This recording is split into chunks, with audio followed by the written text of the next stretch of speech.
Plantula, Fillette et Tomate.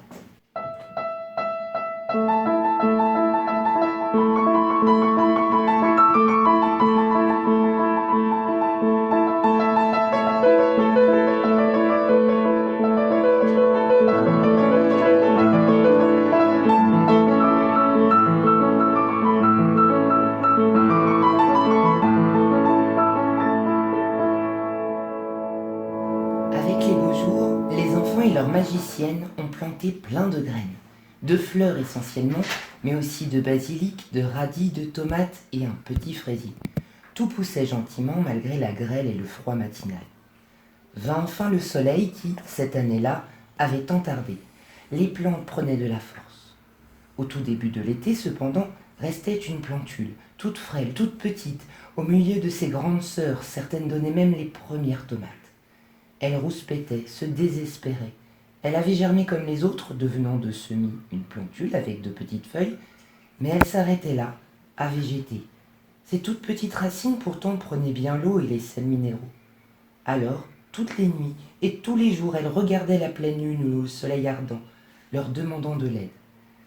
Et quand les humains venaient l'arroser, elle essayait de communiquer en vain sa détresse. « Trouvez un truc, quoi, je dois grandir !» Aucun son n'émanait d'elle, mais c'était là sa pensée. Ses sœurs se moquaient d'elle. Pire, elle était tellement petite qu'à présent, elle lui faisait de l'ombre. Elle avait même tellement poussé qu'elle lui cachait le soleil.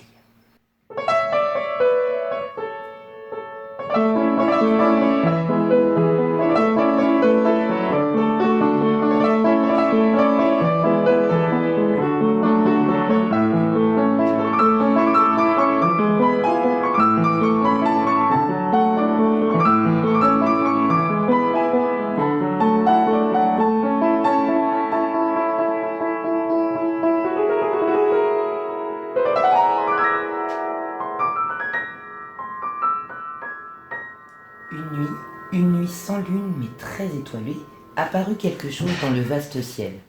D'abord, cela ne semblait être qu'un point, une étoile filante, une boule de feu ardente, qui planait et atterrit juste devant la petite plantule de tomates, là, devant sa jardinière. Mais ce n'était ni une météorite, ni une étoile, ni le soleil. Pourtant, de cette créature se dégageait une chaleur et une lumière incroyables. Ça ressemblait à un être humain. Il brillait tant que notre petite plantule ne perçut qu'une barbichette, des yeux jaunes et une peau tannée par le soleil. Une voix masculine lui susurra. « Alors, petite chose, tu ne grandis pas? J'ai bien entendu ton appel, mais n'étant pas la dryade du printemps, je n'ai pas ces pouvoirs. J'en ai d'autres, pour sûr, mais les utiliserai-je sur toi? De cela, je ne sais pas. » La plantule n'avait pas très bon caractère. Comme elle ne pouvait encore ni rougir de colère ou de timidité, elle agita ses petites feuilles et remua tant qu'elle put, verte de rage. « Ah oui, tu veux grandir, du moins assez pour voir le monde, » reprit cette voix au ton étrange. « Peut-être que ça pourrait être drôle. » Et il se mit à rire, et cela ne plut pas à la petite plante. Un frisson d'inquiétude parcourut sa frêle tige. Elle se mit à craindre pour sa vie et même pour les plantes alentour. La présence tourbillonnait autour d'elle, une tornade brillante et brûlante. En émanaient des formules magiques, des incantations incompréhensibles. Terrifiée, la petite plantule s'évanouit. Enfin, elle s'avachit, sa tige se courbant tristement, et ses feuilles perdirent de leur vigueur et pendaient lamentablement. Tout ce qu'elle entendit, c'est la voix qui lui disait « Sache que je suis le sire d'été, le maître tout sorcier qui fait tout avec excès. Selon mon humeur, il pleut, il vente, j'inonde les récoltes ou je les brûle. Quand c'est mon heure, je fais ce qu'il me plaît. Et cette nuit, tu deviens plantula, ton vœu est exaucé. Tu vas grandir et voir le monde. Il m'amusera de voir comment tu vis sous cette forme. » Et puis plus rien, jusqu'au lendemain.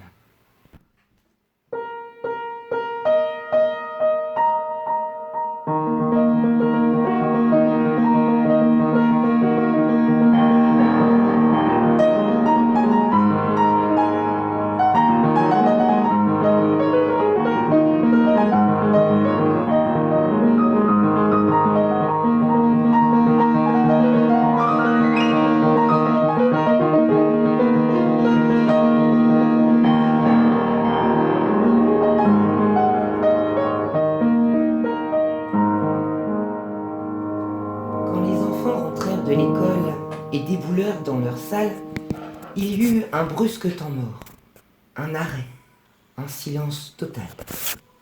Toutes les têtes étaient tournées vers la table des animatrices.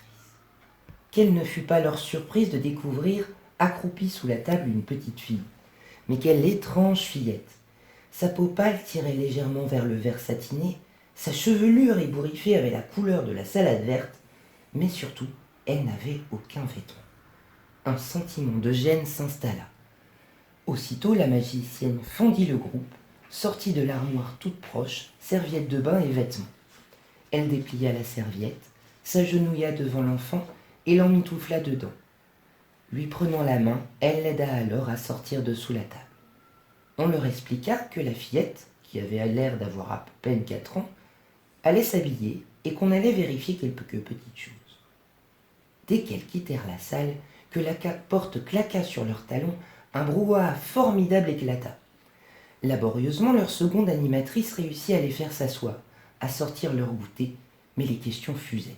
Et que répondre? Une enfant qui aurait fugué? Une enfant sauvage? Pourquoi lui avait-on coloré les cheveux? Allait-il la revoir? Avait-elle mangé? Ils décidèrent de mettre de côté un peu de leur repas, déplacèrent une table rien que pour elle et réclamèrent un verre d'eau.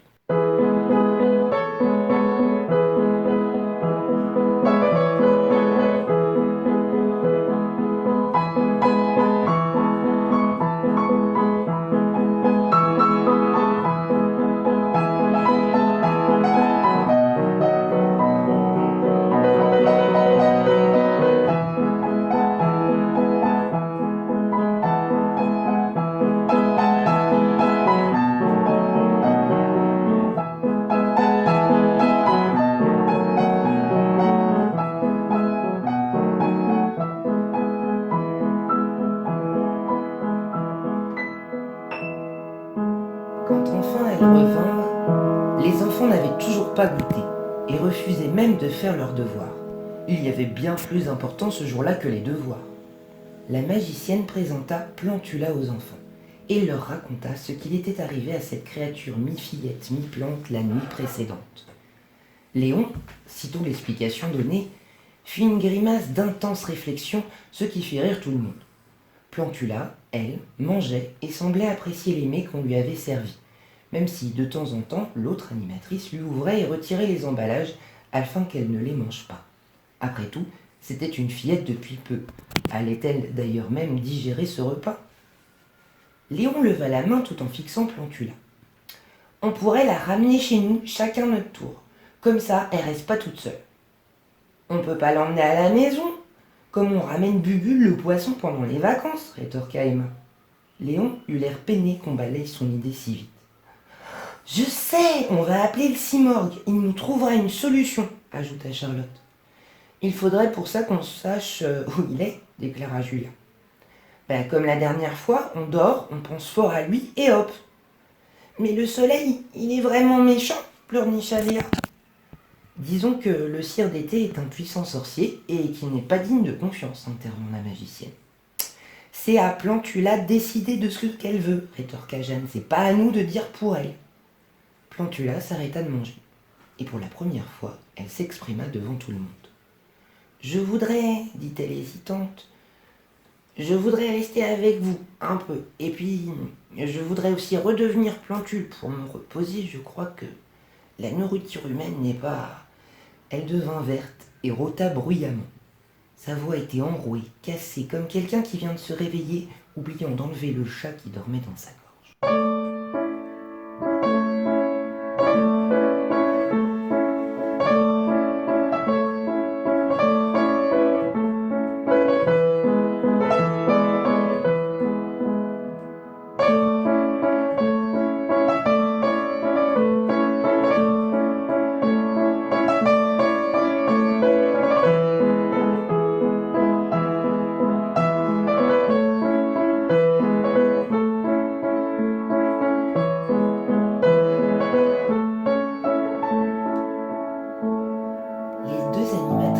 Regardèrent en souriant. Une idée géniale venait d'illuminer leur regard. La magicienne surnommait sa nouvelle collègue Dreamcatcher. ou juste dream, un mot anglais qui veut dire attrape-rêve. Les enfants avaient bien remarqué qu'ils faisaient mieux la sieste le mercredi, mais ils n'avaient pas encore fait le rapprochement entre mieux dormir et la venue de l'animatrice Dream. Ils pressentirent qu'ils allaient enfin comprendre toute la portée de ce surnom. Fermant les stores pour empêcher les rayons du soleil d'entrer, elles chuchotèrent le plan. En silence, tout le monde rangea ses affaires. Les animatrices sortirent du matériel de la réserve, de la laine, des petits cercles en carton ou en bois, plumes, perles, et ils fabriquèrent des attrape-rêves. Ceux qui n'avaient pas le matériel nécessaire en dessinèrent soigneusement sur du papier sous la houlette de Dream. Tout fut enfin prêt. Chacun avait son attrape-rêve, les tapis de sieste installés en cercle, où les enfants s'y installèrent. Les stores furent relevés, les fenêtres et portes grandes ouvertes, Plantula assise entre les deux animatrices. « On doit s'allonger, non ?» chuchota Arthur inquiet. « Ou fermer les yeux ?» s'enquit Emma. « Non, non, rien de tout ça. »« Mais le soleil, il va nous voir maintenant que tout est ouvert !» marmonna Léon. « Sire Nété n'aura pas le temps de réagir, le rassura Dream. Et maintenant, chut !» Au début, rien ne se passa. En fait, si, la lumière du soleil déclinait. D'un coup, ce fut le soir, et puis la nuit. Une nuit très étoilée, avec la pleine lune qui baignait la salle de lumière bleue argentée. C'était bizarre d'ailleurs, la lumière précédente, il n'y avait pas de lune du tout.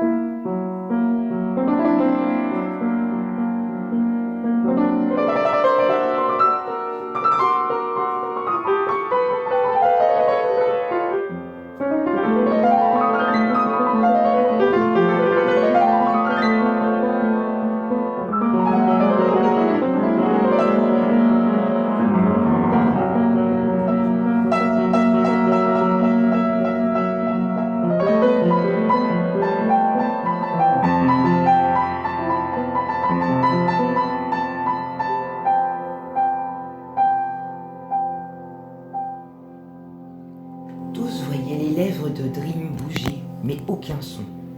Non, vraiment aucun son. Ni bruit d'oiseaux ou de voitures dans le lointain, le silence. Les rayons de la lune semblèrent se condenser au milieu du cercle où se matérialisa une femme plantureuse et d'un âge certain. Ses cheveux courts étaient d'un blanc bleuté et créaient un étrange halo autour de son visage. « Ah, vous êtes mignons les enfants de me faire descendre sur votre monde. Je vais pouvoir me dégourdir les gambettes, » riait-elle en s'appuyant lourdement sur sa canne. Je suppose que vous ne m'avez pas fait venir pour tailler là une bavette, hein ? Dame Lune, nous vous avons appelé au secours. Sire d'été a jeté un sort à cette plante, dit très humblement Dream, en désignant Plantula. Nous savons qu'il l'observe, qu'il lui fera des misères et nous cherchons quelque chose qui la protège. Rien que ça, corne-bidouille, je ne vois pas ce flamboyant sorcier tous les jours, et c'est tant mieux. Il est vilain. Regardant les enfants en souriant, elle leur demanda. Qu'allez-vous me donner en échange de mon aide, mes petits lapins ? La magicienne voulut s'interposer, mais d'un geste, la vieille dame la fit taire. C'était aux enfants de décider. Bubule le poisson rouge, s'exclama Emma. On ne croque pas un être vivant par un autre, ce n'est pas bien. On pourrait vous donner nos récoltes de légumes, vous pourriez faire de la soupe, proposa Arthur. De la soupe ? Ah non, merci. Jeanne la regarda et du doigt lui montra quelque chose dans le coin de la salle. On tient beaucoup en ce moment à notre princesse épouvantail. On l'a fabriquée nous-mêmes. On l'aime tellement qu'on ne l'a même pas encore plantée dehors de peur qu'elle s'abîme. Ah, oui, une poupée, ça c'est une idée. Oh oui, on sent que vous l'aimez. Et la princesse épouvantail apparut dans la main de la dame. Accordé, mais ne me dérangez pas plus, j'ai pas envie d'avoir l'autre soleil sur le dos. Et dans un plop retentissant, elle disparut. La lumière du jour revint, les éblouissant, les bruits de la ville leur écorcha les oreilles. Ils étaient toujours assis sur les tapis de sieste dans leur salle. Les attrape-rêves avaient disparu.